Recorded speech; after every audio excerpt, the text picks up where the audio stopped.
ایک شاعر کی نئی نویلی دلہن نے کہا، مجھے یہ بتاتے ہوئے شرم آ رہی ہے، مگر یہ سچ ہے کہ مجھے کھانا پکانا ذرا بھی نہیں آتا۔ شاعر بولا، کوئی بات نہیں، اس گھر میں تمہیں کھانا پکانے کی نوبت ہی نہیں آئے گی، کیونکہ میں دوسری شادی کروں گا۔ بہت سال پہلے ایک دیہاتی شہر گیا۔ اس نے دیکھا کہ وہاں کچھ لوگ فٹ بال کھیل رہے ہیں۔ اس نے کھلاڑیوں سے پوچھا کہ تم اس کو کیوں مار رہے ہو؟ وہ بولے، ہم گول کرنے کی کوشش کر رہے ہیں۔ دیہاتی ہنسا اور کہنے لگا، تم مجھے بے وقوف سمجھتے ہو، وہ فٹ بال تو پہلے ہی گول ہے۔ ملازمت کی امیدوار خوبصورت لڑکی کی درخواست پڑھتے پڑھتے ایک کمپنی کے افسر نے پوچھا، آپ نے پچھلی ملازمت کیوں چھوڑی تھی؟ لڑکی نے جواب دیا، مالک کی بیوی نے مجھ پر الزام لگایا تھا کہ میں مالک سے عشق لڑا رہی ہوں۔ افسر بولا، اور ٹھیک ہے، تم آج سے ہی کام شروع کر دو۔ ایک شخص ہوٹل میں کھانا کھا کر چمچ صاف کرنے لگا۔ ویٹر دوڑا دوڑا آیا اور کہنے لگا، آپ چمچ کیوں صاف کر رہے ہیں؟ وہ شخص بولا، نہیں کروں گا تو جیب خراب ہو جائے گی۔ بس میں دو ہم عمر عورتیں سفر کر رہی تھی۔ ایک نے کہا، میرے شوہر تو فرشتہ ہے۔ دوسری بولی، آپ خوش قسمت ہیں، میرے شوہر ابھی زندہ ہے۔ بیوی نے صبح اٹھتے ہی اپنے خاوند کو بتایا کہ میں نے رات کو بہت اچھا خواب دیکھا ہے۔ میں نے دیکھا ہے کہ تم نے میری سالگرہ پر مجھے سونے کا قیمتی ہار دارالاحسان سے لے کر دیا ہے۔ کیا تم اس کا مطلب بتا سکتے ہو؟ شوہر نے جواب دیا، تمہیں اپنے خواب کا مطلب شام کو معلوم ہو جائے گا۔ شام کو خاوند نے ایک چھوٹا سا خوبصورت پیکٹ اپنی بیوی کے حوالے کیا۔ بیگم نے خوشی خوشی پیکٹ کھولا تو اندر سے ایک کتاب برآمد ہوئی۔ کتاب کا نام تھا آپ کے خواب اور ان کی تعبیر۔ دو سہیلیوں کی کافی عرصے بعد ملاقات ہوئی۔ پہلی سہیلی جب اپنا حال بیان کر چکی تو دوسری سہیلی کہنے لگی، میں نے اپنے شوہر کو لکھپتی بنا دیا ہے۔ پہلی سہیلی حیرت سے کہنے لگی، تم نے کمال کر دیا، مگر پہلے وہ کیا تھے؟ دوسری سہیلی نے اطمینان سے جواب دیا، کروڑ پتی۔ گاہک نے دکاندار سے کہا، جب میں نے آپ سے موٹر سائیکل خریدی تھی تو آپ نے وعدہ کیا تھا کہ 3 ماہ تک موٹر سائیکل چلاتے ہوئے جو کچھ ٹوٹے گا آپ اس کی جگہ دوسرا سامان لگا دیں گے۔ دکاندار نے کہا، جی ہاں کہا تھا، فرمائیے کیا ٹوٹ گیا ہے؟ گاہک نے کہا، سامنے کے 4 دانت ٹوٹ گئے ہیں۔ ایک عورت روٹھ کر میکے آ گئی۔ جلدی میں اپنا بیٹا بھی وہیں چھوڑ آئی۔ 2-1 دنوں کے بعد اسے ساس کا خط ملا جس میں لکھا تھا، بہو جلدی واپس آ جاؤ، لڑکا بہت اداس ہو گیا ہے۔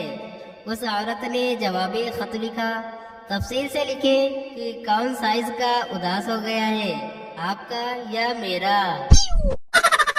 خاتون نے ماہر نفسیات سے کہا، میں اپنے شوہر کے 8 بچوں کی ماں بن چکی ہوں۔ ماہر نفسیات نے کہا، اچھا تو پھر؟ عورت نے شکایت کی کہ اس کے باوجود میرے شوہر کو مجھ سے محبت نہیں۔ آپ بتائیے کہ اس کی کیا وجہ ہے؟ میں بہت پریشان ہوں۔ ماہر نفسیات نے کہا، بی بی تم کیا بات کر رہی ہو؟ اسے تم سے محبت نہیں، پھر بھی وہ تمہارے 8 بچوں کا باپ ہے۔ ذرا سوچو تو، اگر تم سے محبت ہوتی تو پھر تم کتنے بچوں کی ماں ہوتی اور تمہارا کیا حال ہوتا؟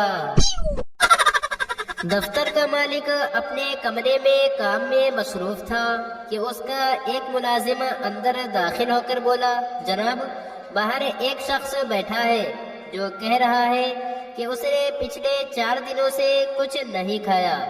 مالک نے کہا، اسے جلدی سے اندر لاؤ۔ میں اس سے پوچھنا چاہتا ہوں کہ وہ 4 دن کچھ نہ کھانے کے باوجود کس طرح زندہ ہے۔ اگر اس نے معقول وجہ بتا دی تو ہم بھی اس پر عمل کر کے 1 مہینے کے لیے اسٹاف کی تنخواہ روک سکیں گے۔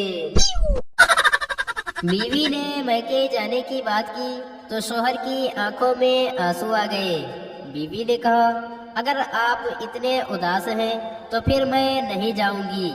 شوہر بولا نہیں نہیں ضرور جاؤ، بخدا یہ تو خوشی کے آنسو ہیں۔ باپ نے بیٹے سے کہا بیٹے تم درزی سے میرا سوٹ کیوں نہیں لے کر آئے؟ بیٹا بولا ابو درزی کہہ رہا تھا کہ پیسوں کے بغیر وہ سوٹ نہیں دے گا۔ باپ نے کہا کیا تم نے اسے بتایا نہیں کہ تم ایک چھوٹے بچے ہو اور تم روپے لے کر آتے تو تم سے گر سکتے تھے؟ بیٹے نے کہا ہاں ابو میں نے اسے بتایا تھا، وہ کہہ رہا تھا جب تم بڑے ہو جاؤ تو آ کر سوٹ لے جانا۔ عثمان نے اپنے دوست زبیر سے پوچھا تمہیں وہ لڑکی یاد ہے جو ہمارے ساتھ پڑھتی تھی اور کبھی کبھی غصے میں آ کر ہماری سخت پٹائی کر دیتی تھی؟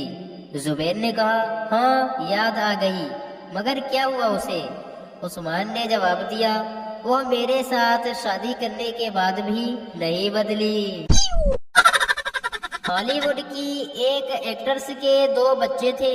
وہ خاتون شادیاں کرنے میں ریکارڈ توڑ چکی تھی۔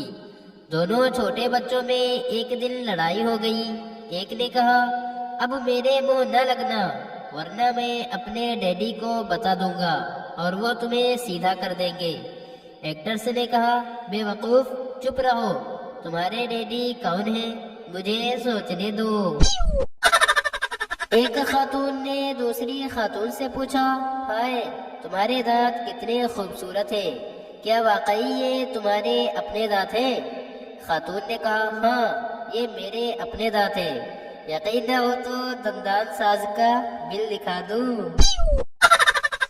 ایک نقاد نے ایک فلم پر بہت برا تبصرہ لکھا۔ فلم ساز شکایت لے کر اخبار کے ایڈیٹر کے پاس گیا۔ وہاں اس وقت وہ نقاد بھی موجود تھا۔ فلم ساز نے کہا نقاد کی بینائی بہت کمزور لگتی ہے۔ نقاد نے فوراً جواب دیا میری آنکھیں خراب ہو سکتی ہیں لیکن میرا ناک بالکل ٹھیک ہے۔